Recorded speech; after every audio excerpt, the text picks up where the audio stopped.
Hi, in this video we're going to talk about ticker symbol LAC, Lithium Americas Corp. But we're not going to just do your typical overview video and talk about why I believe in the company or anything like that. We're going to have a little fun with this one. The first place that I heard about Lithium Americas Corp was from the Dumb Money Live channel. If you're not familiar, they are a great channel to follow. These three guys, Dave Hansen, Chris Camillo, and Jordan McLean, they're all three successful investors, and their investing styles are both similar in some ways and very different in others, which makes the channel very interesting to watch. Chris Camillo is the most vocal of the three, and he would describe himself telling you that he invests with an insane level of risk tolerance, and he's very passionate about investing. And so a lot of times you'll find, if you watch their videos, he is the one driving the investment thesis, and he's usually going the biggest and the boldest if he really believes in the companies that they're discussing. With LAC, he has definitely done this, and they first brought it up over a year ago as they started to identify that the electrification movement would be catching on, and they've continually come back to LAC multiple times. And over this time, Chris's conviction has become stronger and stronger, and he's brought up the stock multiple times. In their latest video, he actually identifies that it has now become his second largest position in his multi-million-dollar portfolio. This latest video is reflecting on the fact that President Joe Biden announced that he plans to invoke the Defense Production Act to bolster the ability for American companies to produce lithium and other EV materials here in the U.S., so that we can reduce our energy reliance on other countries in the future. And so this was a great video. They're reflecting on a social situation, identifying a long-term trend, and asking us to think about, can we invest in a way that's going to benefit from this long-term trend? Which I really appreciate that mindset. They call it social arbitrage on their channel. So before I go any further, I want to say I love Chris. I love all three of these guys. I really love to hear their pitch about different companies, to hear their ideas, hear their three different takes on it, and I really appreciate them. But they do tell us to poke holes in their theories and their thesis.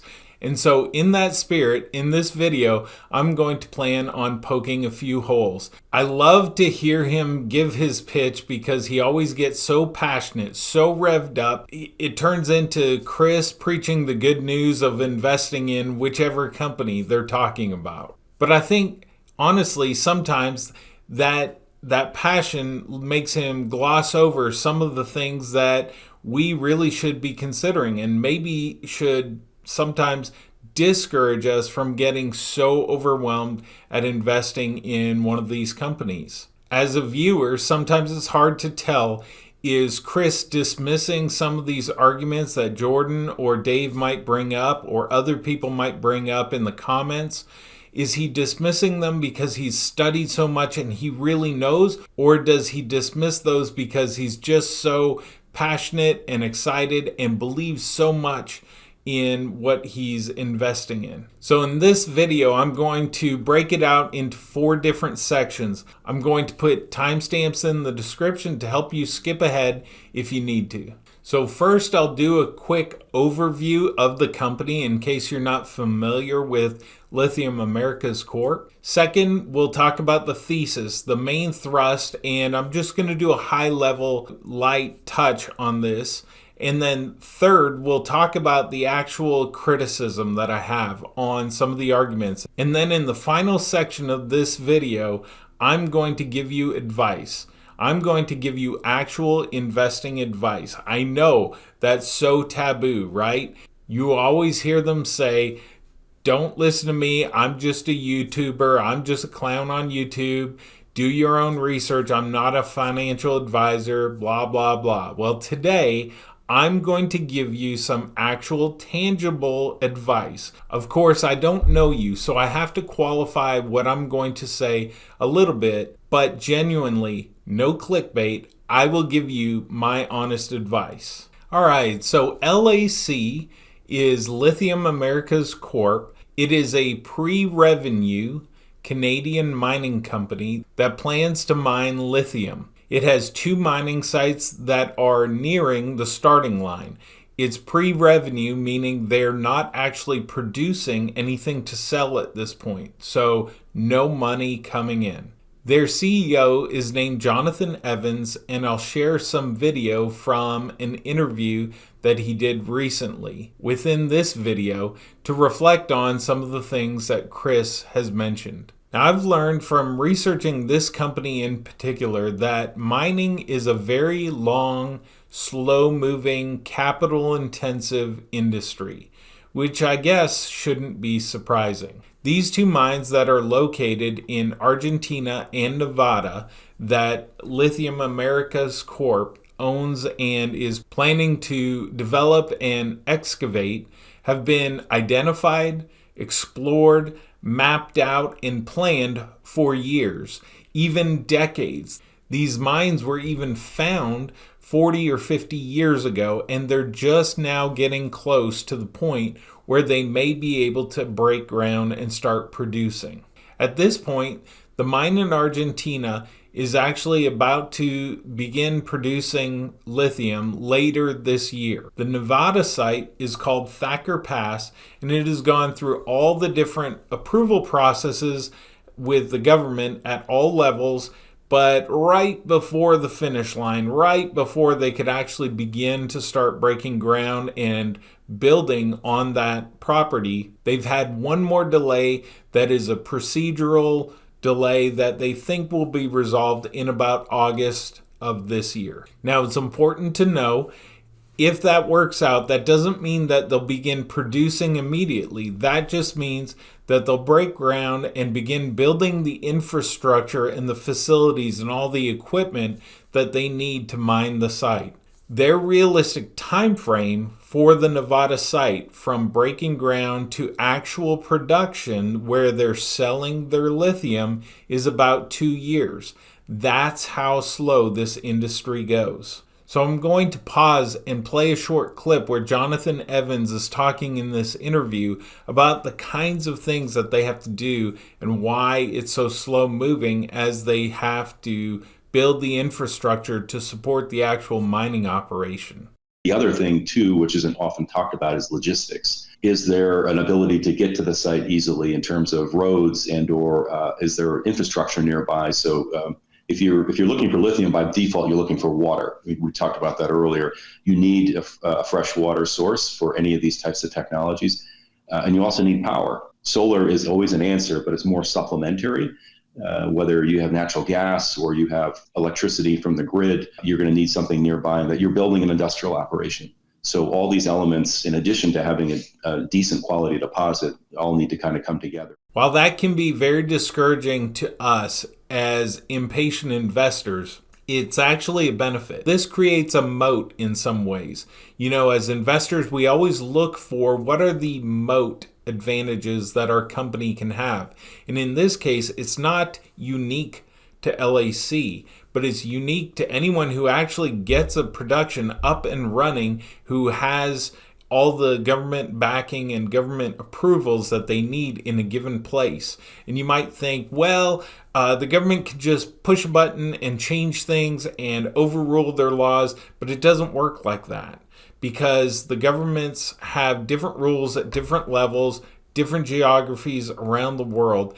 And as our society is becoming more and more and more environmentally aware, these mining companies have to show that they're going to use processes and procedures that are going to be responsible. Okay, and while we're talking about the whole industry being long-term, slow-moving, and all that kind of thing, I'll bring out one other point that I think is a positive in a lot of ways. It's that these mining sites, these mining projects actually have a very long life cycle. So Thacker Pass, the LAC property in Nevada is actually the largest known lithium deposit in North America and number 4 in the entire world.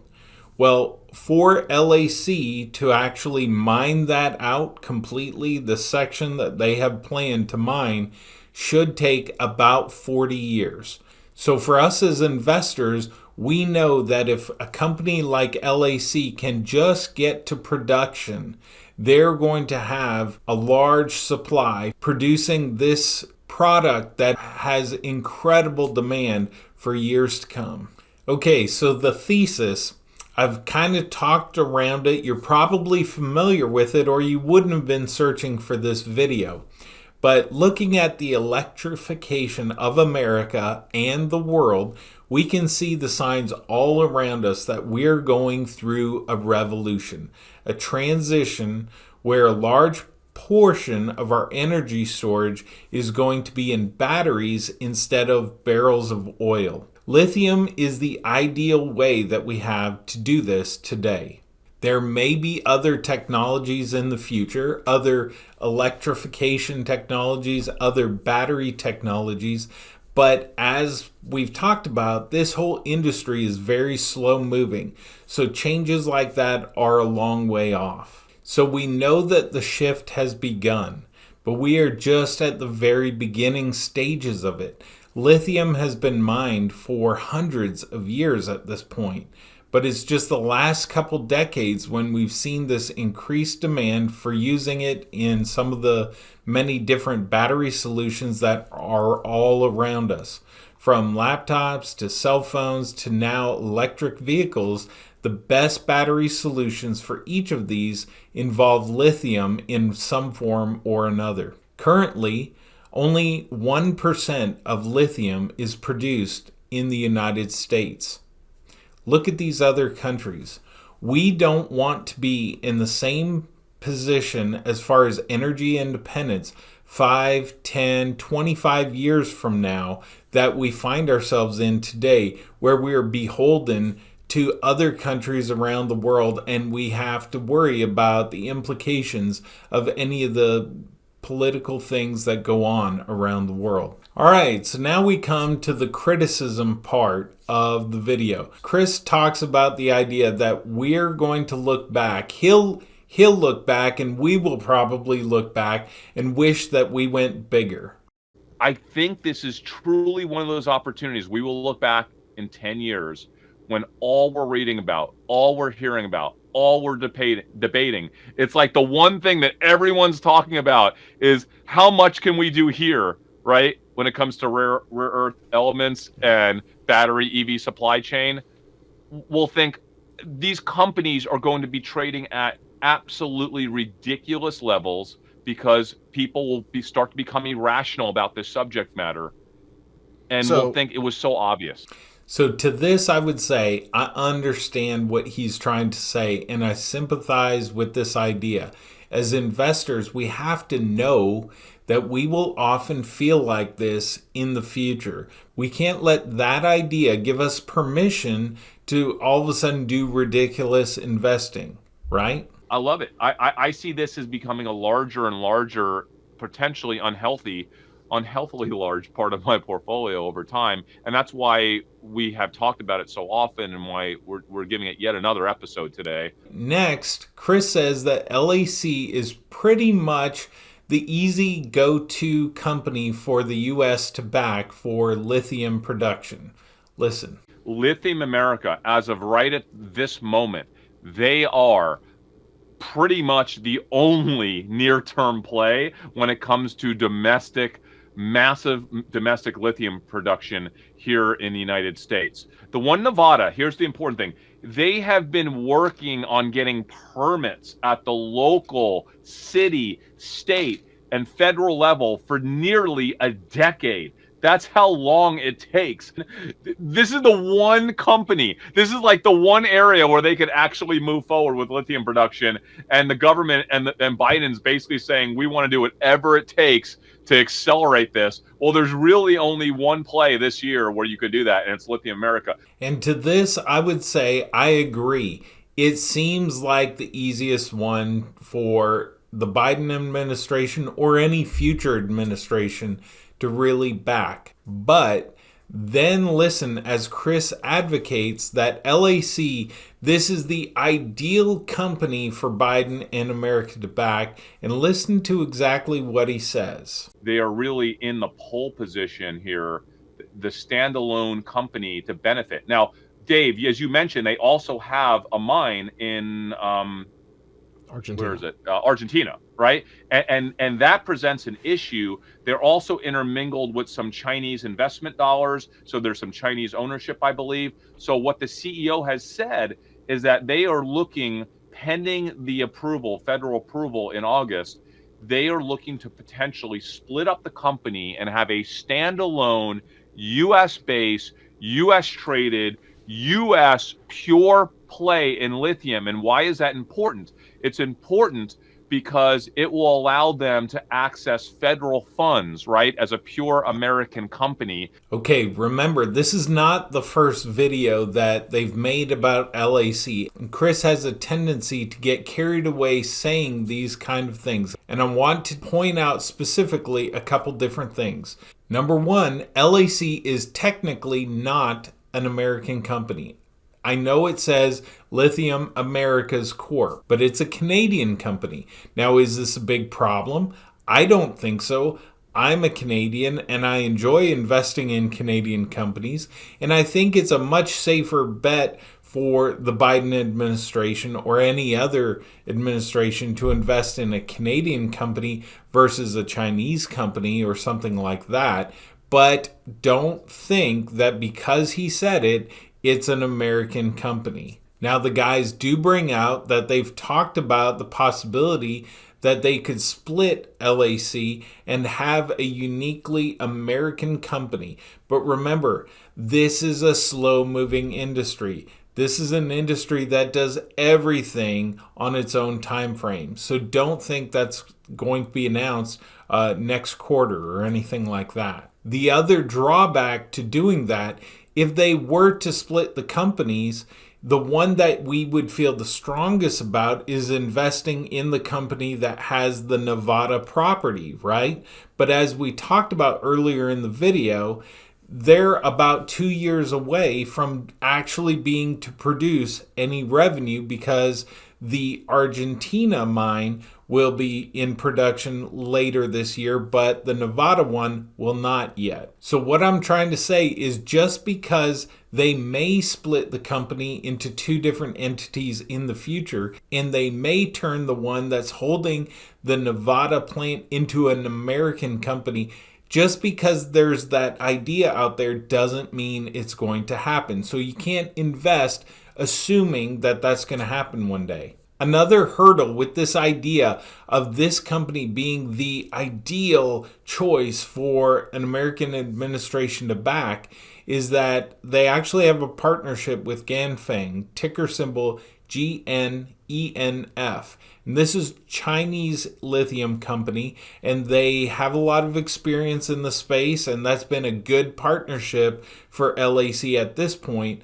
But that does add a little bit of tension in the mix if you're looking for an ideal solution to back as an American administration. So what am I saying? I'm saying while this sounds great, let's be honest, the chances of this particular part happening during President Biden's administration are pretty slim. Maybe over the years, but we can't count on it, and we can't invest like it's going to happen just because we're excited about it. All right, the next point that I'm going to take issue with, I'm just going to let Chris go ahead and spell it out for you.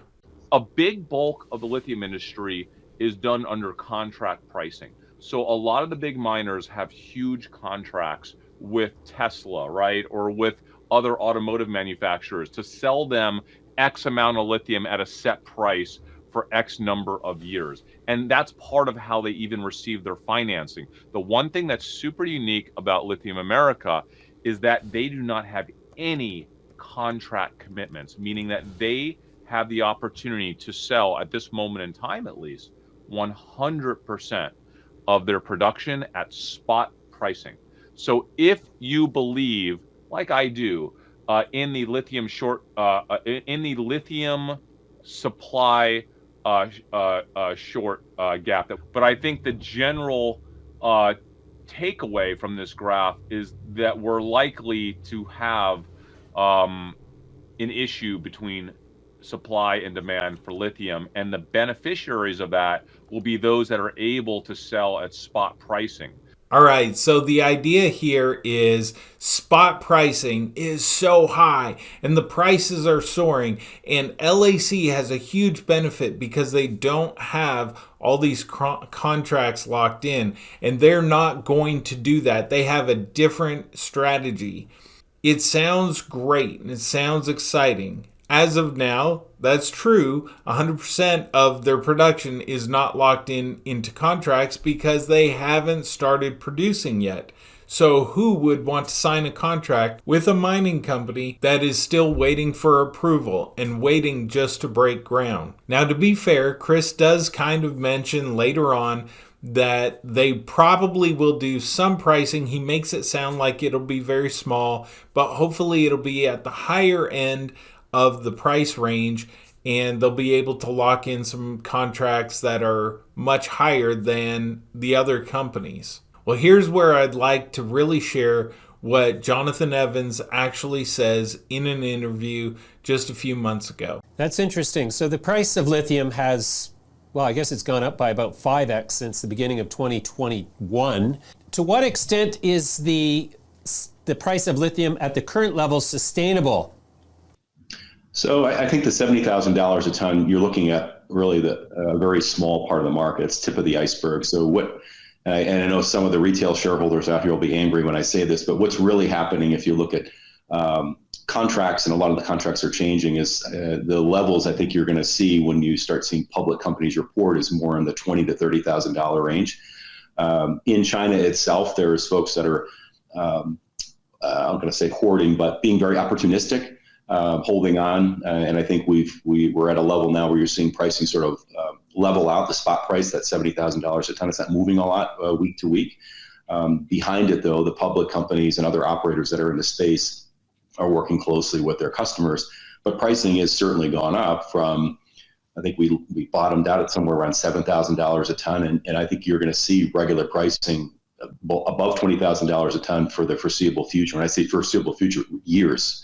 All right, if you appreciate watching this kind of criticism and going deeper into some of these topics, give me a thumbs up. Actually, the way Dave Hansen would say it on Dumb Money Live, why don't you go ahead and like the smash button for me? Okay, so next, Chris actually acknowledges that this industry that LAC is in is a rough industry, a blue-collar industry. And he talks about that is kind of shady sometimes. This is a really kind of a crude industry, these guys that are going out there putting together these mining operations. So if you have any touch points into the energy industry, you know this is exactly the way that the energy industry has worked for the last 35 years. It's a bunch of promoters, guys that are going out there raising money to drill oil, to explore for oil, to build out wells.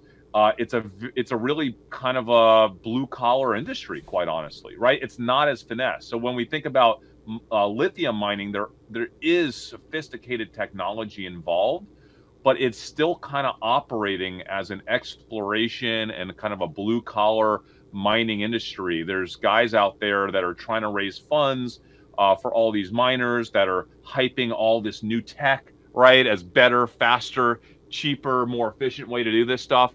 It's a really kind of a little bit of a shady industry, but the entire energy industry is a shady industry globally. The entire global fossil fuel industry, right, guys? It's so shady. It's so shady. I mean, just think about the way it operates and has operated for the past 40, 50 years. For this, I have to say, I have to give him credit. I really appreciate that he's being honest about a less desirable trait with the industry, and hopefully not of LAC in particular and their leadership, but he's admitting to investors that this is a risk that we're taking. I like the CEO and how he presents himself. I've watched several videos that he's done with different people. I think he seems very upstanding and very proficient at what he's talking about with his business. It's nice to hear a CEO of a mining company get into all the technicals and the chemicals and the processes that they're talking about. It really gives off the idea that he really knows what he's talking about. But it's a risk. We don't really know these people. Anytime that I'm investing in a pre-revenue company, that's a huge risk in itself. Now, LAC does have a nice pile of cash. They have enough cash that if they use it wisely, they will be able to get to production. But you have to understand that there is risk in that scenario. And the fact that this is an industry that's known to kind of play fast and loose just adds a level of risk right there. And so I really appreciate him identifying that and, owning it. All right, so those are my criticisms on what Chris had to say about LAC. Did I miss any? Do you take issue with my taking issue with him? Put it in the comments down below. Let me know what I missed that you would say to Chris. All right, so here it is, the advice section of the video. You've waited a long time, or maybe you skipped ahead to this chapter. Here it is. I believe that every individual stock investor, anyone who is choosing their own destiny when they're investing in stocks, owes it to themselves to find a company that they believe in with this trend. And it may or may not be LAC. That depends on you. But you owe it to yourself to invest something into this industry because it's going to be such a huge long-term trend that's going to benefit any investor who finds a company who's going to make it. For myself, I'm investing in LAC because I have a large position in Tesla, and I think Tesla is an easy win, but I do want to diversify, and I think LAC is a nice complementary company that I can have a small position in my portfolio of only a few percent that has a huge potential upside over the next decade or two. For myself, I don't want to have a huge position in Tesla and then another huge position in a lithium company. That just doesn't make sense to me. So I'd like to pick one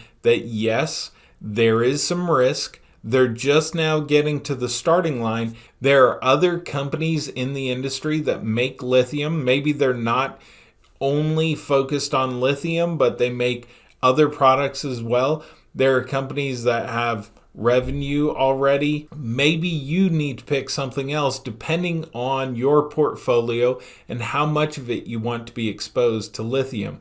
But for me, in my case, I want a small part of my portfolio that I think could have explosive growth over the long term. I've watched some financial geeks here on YouTube. You can search them up. There are some guys that can break down financials so much better than I could try to do on a video, where they talk conservative numbers and they talk about that they think this company should be worth $100 billion one day. Now, I don't know about their time frame. I don't really care. I don't think it'll take that long for this company to reach a really strong position as long as they do execute. Considering that today they're worth about $4 billion, turning into $100 billion would be a 25x. And so even if I only take a small percentage in my portfolio, I have a hope and an expectation that that will pay off in a considerable way over the next 10, 15, 20 years. Is it risky? Yes. Do I think you should invest in LAC? I think everyone should pick at least one company that they believe is going to have an outsized return based on the electrification trend that we're going to go through, that we're already starting. If LAC sounds too risky for you, I totally understand. Decide that you're going to find a company that you believe in that's going to benefit from this trend, and go ahead and do the research and decide for yourself. But here's the other key piece of advice that I would give anyone who's investing in LAC. Don't get carried away. I currently have about 2.5% of my portfolio in LAC. My cost basis is at $27. Right now, it's a little over $30. If it comes back down under $30, I may add a little bit more, but we're talking about no more than 3% of my portfolio, at least for the time being, because they haven't even started production yet. So don't do the Chris Camillo crazy, super aggressive thing unless you really understand that you're taking incredible risk in that case. I would say my advice is a small percentage for anyone investing directly in LAC. If you watched this long, you made it to the end, please consider subscribing. I'd love to spend some more time with you on our next investing video. Have a great day.